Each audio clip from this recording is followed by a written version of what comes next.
In a very lengthy news conference, President Obama repeatedly took the blame. He said it's on me when it came to Obamacare for the fact that millions of Americans who liked their health plan ended up losing it anyway. Watch some of it. That's on me. I mean, we fumbled the rollout on this health care law. And again, that's on us, which is why that's on me. That's something I deeply regret. That proved not to be the case. And that's on me. So it's not on them, it's on us. I'm the head of this team. We did fumble the ball on it. These are two fumbles on something on a big game. I said early on when I was running, I am not a perfect man and I will not be a perfect president. This one's deserved, right? It's on us. Really interesting watching that yesterday. We have been talking to Mike Caudill, who lost his existing insurance plan over the past couple of weeks, and he joins us now. So, Mike, a lot of people saw that and said, well, at least, the president seems sincere about feeling bad about how things have gone. What was your personal reaction when you watched it yesterday? Because I know you watched the whole thing. Well, good morning, Martha. And I think, watching this thing unfold over the past few weeks is just, I've gone from being frustrated and upset to downright angry hearing the president yesterday. Look, I get it. Mistakes are made. I played college football. I know what a fumble is.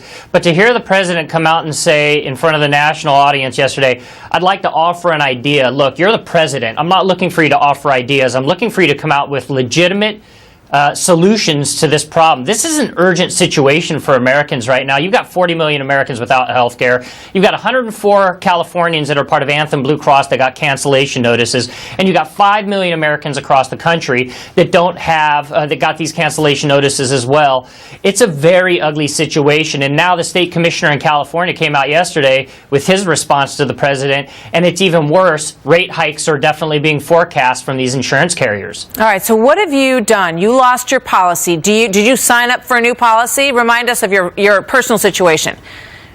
So I got my cancellation notice 2 weeks ago today. Mm-hmm. And have I signed up for anything else? No. And it's just like O'Reilly said last night. We've got to wait and see how this thing unfolds. Nobody knows what's going to happen every day. So do you want your old policy back, Mike? Would you take that old policy back if your insurer would let you do it? So that's a very interesting question. To answer it directly, yes, I would take it back. But you have to listen to the president's words very, very carefully. He said extend and he said re-enroll. That doesn't mean I get to keep my policy. That means I get through February 1st, which is 30 additional days, to decide on what the new plan is I want for my family. And that's a sticky situation. I don't get to keep it. Nobody's going to get to keep their policies. You're going to get an extension, which doesn't really help me. So would you contact your health insurer and say, hey, here's my letter that I got a couple of weeks ago. I'm going to rip it up and throw it in the garbage, and we're going to stay like we were. You think that would work? 2 days ago, the 2 days ago, the LA Times reported that Anthem is going to send out letters to their 104,000 Californians that got their cancellation notices. I haven't received it yet. I don't have anything from Anthem saying I get to extend my policy. So as of right now, as I sit here in this chair, I have until December 15th to decide on what my new plan is. And by January 1, I have to have it activated.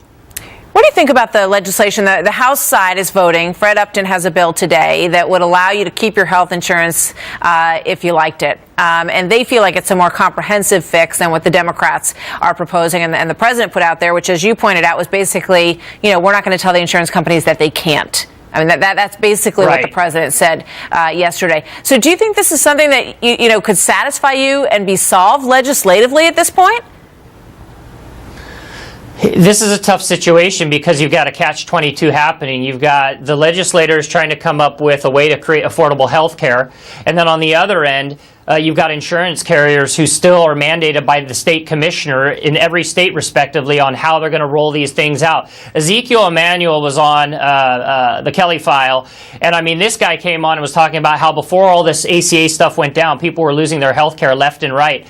I've had health care my entire life. I've never lost health care in any capacity until 2 weeks ago when I got this letter related to the ACA. So they're definitely running in conjunction together. I hope the legislators can figure it out, but right now, I'm absolutely not optimistic. All right, Mike, stay in touch because we want to know what you decide. And I know that you're going to wait and see and figure out what would be best for you. See if you get that letter. See if you can, in fact, get your old insurance policy back.